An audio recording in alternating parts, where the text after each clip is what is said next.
Assalamualaikum warahmatullahi wabarakatuh.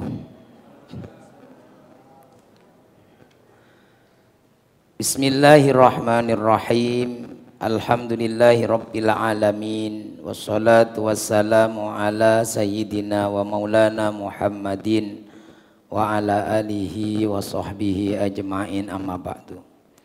Para hadirin, para jamaah rahimakumullah, kita awali ngaji kita dan baca Al-Quran suratul Fatihah untuk kedua orang tua kita, guru-guru kita, dan juga Al-Fatihah untuk ini yang permohonan doa tahlil nanti kepada almarhumah Ibu Ramise dan juga keluarga ahli kubur kita semua. Mudah-mudahan mereka semua senantiasa mendapatkan rahmat dan ampunan Allah Subhanahu wa taala, dimasukkan ke dalam surga Allah Subhanahu wa taala. Ila hadratin Nabi Muhammadin sallallahu alaihi wasallam wa alihi wa ashabi ajmain, wa ila walidaina wa asatidana al-muslimina wal mu'minina minhum, wa ila jami' ahli kubur min ahli kuburina wa ahli kuburikum, khususan ila almarhumah Ibu Ramise. Al-Fatihah. A'udzu billahi minasy syaithanir rajim. Bismillahirrahmanirrahim. Alhamdulillahi rabbil alamin, arrahmanir rahim, maliki yaumiddin. Iyyaka na'budu wa iyyaka nasta'in. Ihdinas siratal mustaqim. Siratal ladzina an'amta 'alaihim ghairil maghdubi 'alaihim waladdallin. Amin. Bismillahirrahmanirrahim. Al-maqalatus sabi'atu. Ini makalah yang ke-7.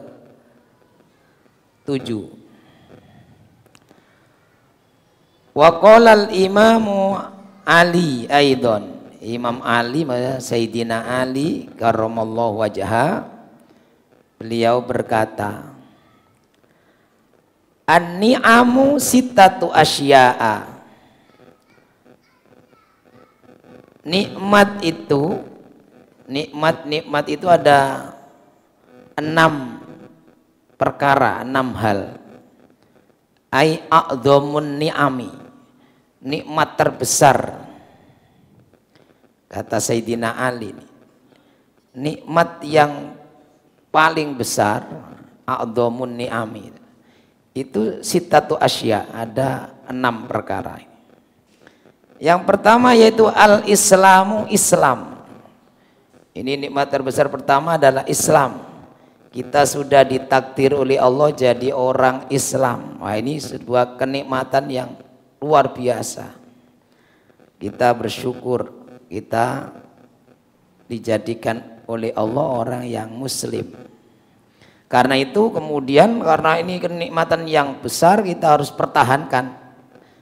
Maka Allah berpesan yang disampaikan setiap Jumat oleh khotib, jadi rukunnya khutbah itu biasa dibaca ayat ini, wala tamutunna illa wa antum muslimun. Jangan kamu mati melainkan nanti sampai mati tetap membawa Islam. Ini yang pertama, kenikmatan yang luar biasa. Karena ini penentu nasib kita nanti di akhirat ini, sehingga harus dijaga sampai mati. Kalau talqin meninggal itu, talqin Pak Mudin pun ngajari apa yang kamu pegangi sampai akhir hayatmu.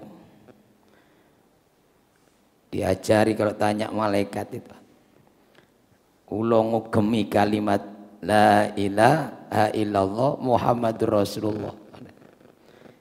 Nah, Islam itu sudah mengandung itu kan. Islam itu sudah bersyahadat, asyhadu an la ilaha illallah wa asyhadu anna Muhammadar Rasulullah. Yang kedua yaitu wal Qur'anu, dan Al-Qur'an. Al-Quran ini kenikmatan yang luar biasa diberikan oleh Allah kepada umat Rasulullah, bahkan menjadi mukjizat terbesarnya Rasulullah. Kenapa? Karena kalau mukjizat para nabi yang terdahulu itu sudah hilang bersamaan dengan berakhirnya masa Rasul, itu sudah generasinya sudah tidak bisa menyaksikan atau hanya disaksikan oleh orang yang ada saat itu. Sampai hari ini nggak ada dokumennya, dokumentasinya. Misalnya Nabi Ibrahim itu dibakar, tidak terbakar, tidak hangus sedikit pun.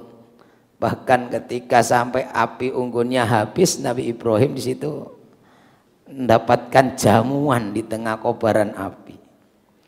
Yaitu tinggal cerita.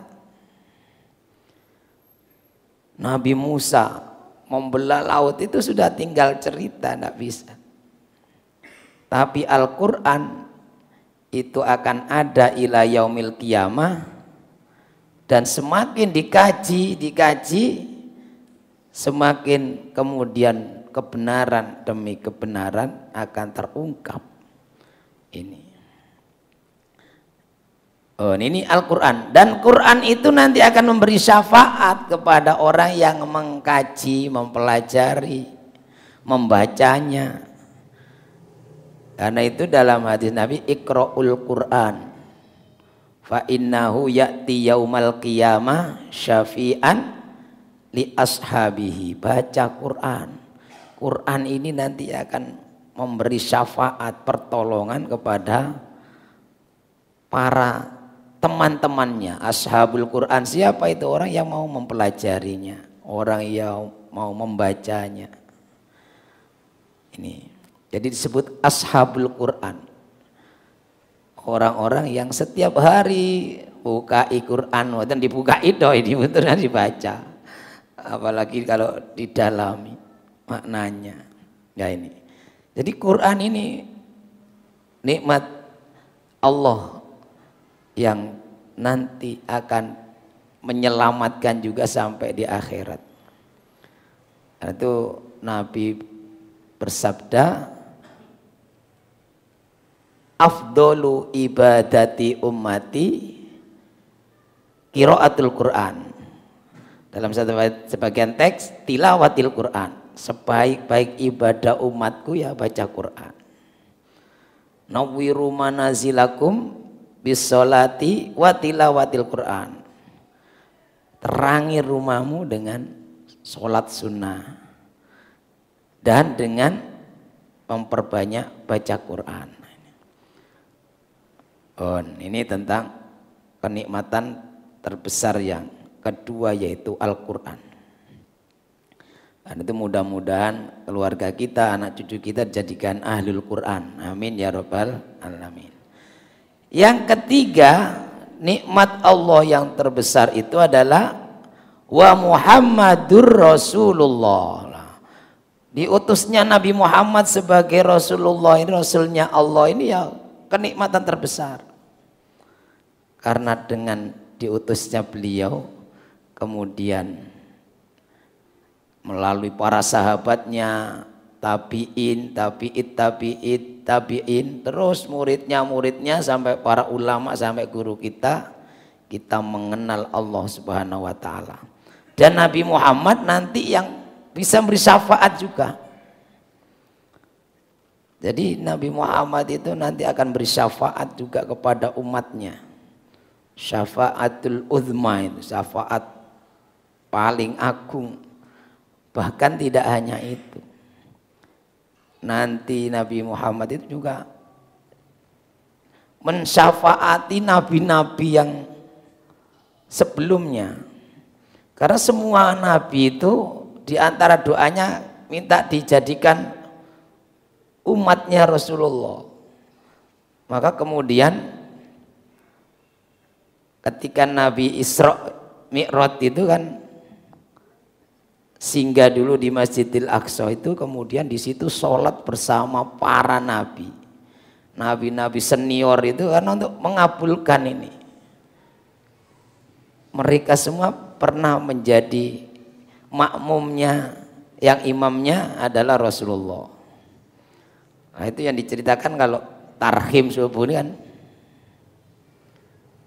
ya man asra bikal muhaiminu lailan niltama niltawal anamuniyam. Nah itu, wahai orang yang diisrokan oleh Allah, engkau wahai Muhammad telah mendapatkan kenikmatan di atas kenikmatan, yaitu di malam ketika orang-orang pada ngorok semua, wan nasuniyam, orang-orang pada niyamun, itu tidur semua. Nabi dijalankan, sudah sampai di sana ketemu para nabi-nabi. Wa taqaddam lis-sholati fa shalla kullu man fis samai wa antal imam. Lah niku. Di sana Nabi oleh malaikat Jibril disuruh, jenengan maju jadi imam. Nabi Muhammad loh, mboten kula junior nih, kalau sing senior ya. Mboten jenengan sing dirantos sing jenengan. Jadi Allah mendatangkan ini di antara untuk mengabulkan doa nabi-nabi dulu untuk menjadi umatnya Rasulullah. Nah itu. Jadi Nabi nanti memberi syafaat pada nabi-nabi yang lain juga. Makanya ketika di dalam kisah Mi'raj itu, Qissatul Mi'raj itu, di antara ada hadis yang menceritakan Nabi ketika nanti di padang mahsyar, semua orang kan cari pimpinannya manusia. Manusia ini ketika di mahsyar ini nyari siapa yang bisa menyelamatkan, memohon kepada Allah. Mereka datang kepada Nabi Adam, wahai Adam, engkau bapaknya manusia, mintakan ampunan kepada Allah, syafaat ini kepada Allah, pertolongan, tolonglah kami, untuk dimintakan ampunan kepada Allah. Nabi Adam menolak, merasa tidak pantas. Kenapa dulu saya jadi usir dari surga itu? Karena melanggar. Datanglah kamu kepada Ibrahim. Ibrahim itu Khalilullah. Nabi Ibrahim kekasih Allah. Semua nabi kemudian merasa tidak pantas untuk meminta kepada Allah itu. Kenapa? Hampir semua nabi-nabi dulu pernah menggunakan doa mustajabnya itu untuk bahkan untuk mencelakai umatnya. Saking nggak sabar berdoa, doa yang ampuh itu untuk justru mencelakai umatnya. Semua datanglah kepada Musa kalimullah, tidak sampai kemudian terakhir ya kepada Nabi Muhammad. Begitu manusia ini sudah mengadu kepada Nabi, Nabi langsung bersujud memohon kepada Allah. Nah ini Rasulullah. Jadi ini kenikmatan yang besar. Bahkan Rasulullah itu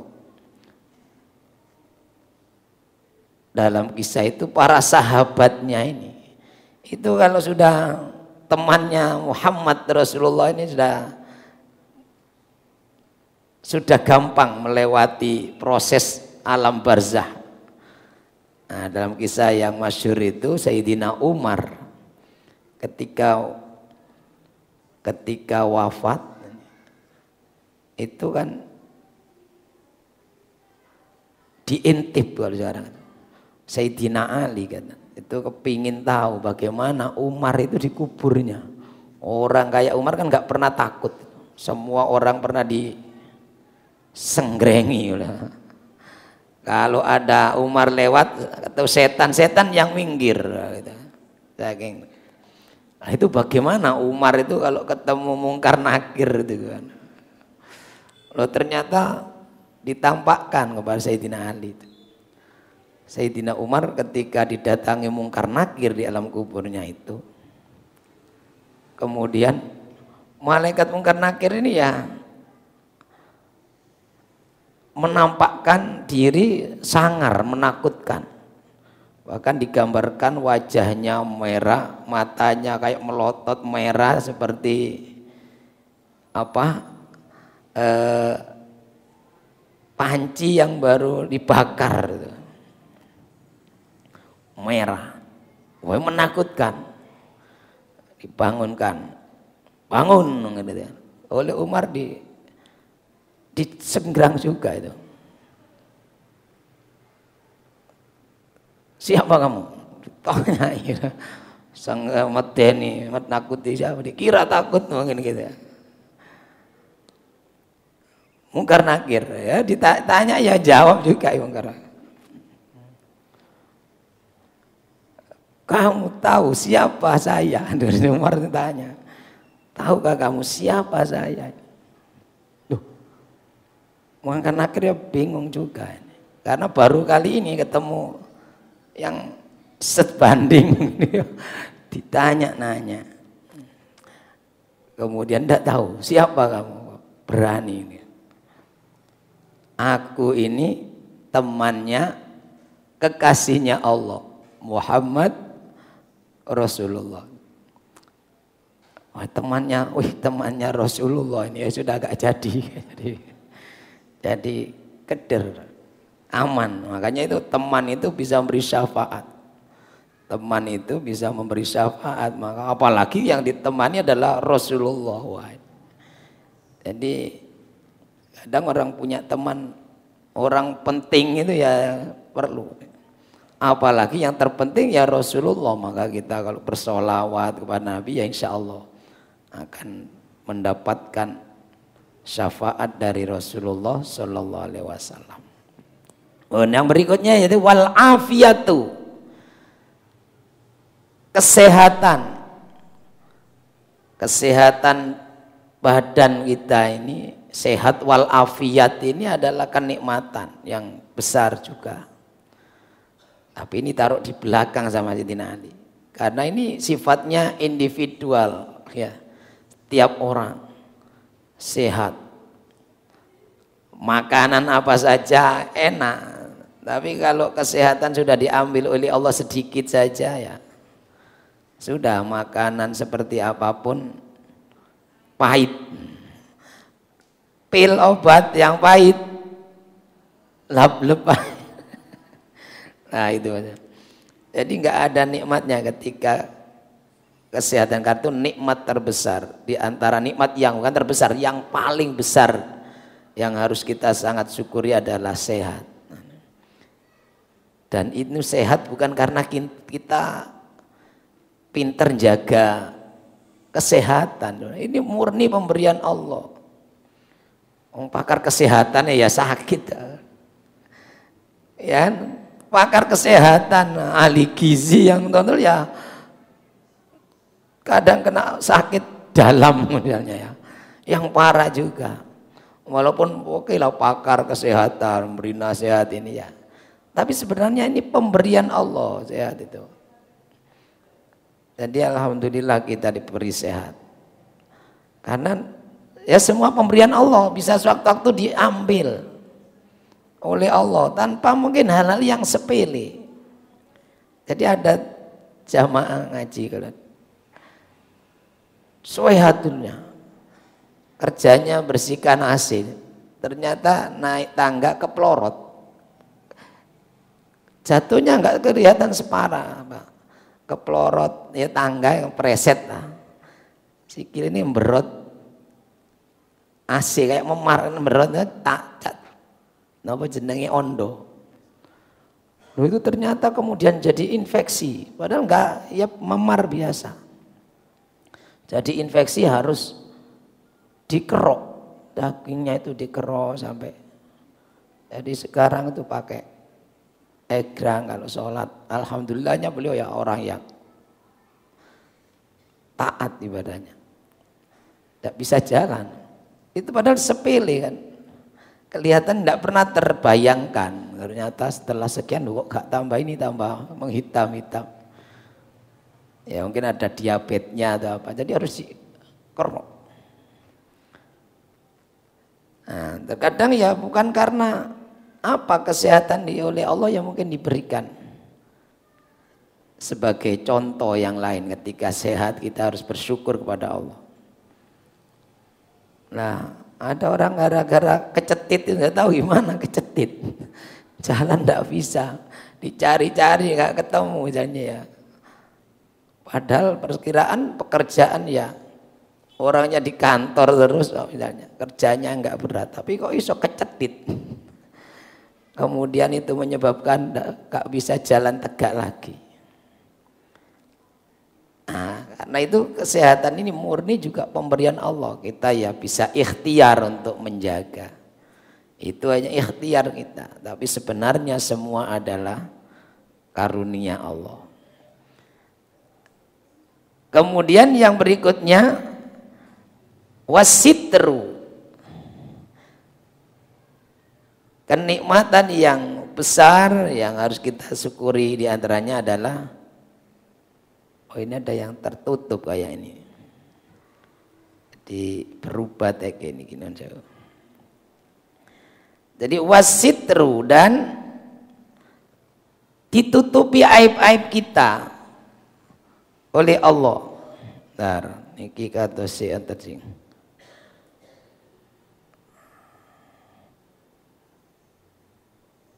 Tercatat di tidak bisa dirubah. Bon, kalau lanjutakan. Wasitru dan tertutupnya aib. Orang itu kan jalannya ya sehat, gagah, tapi karena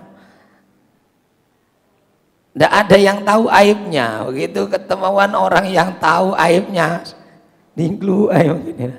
Tadi gak iso ndekek wis, wisin malu. Nah ini.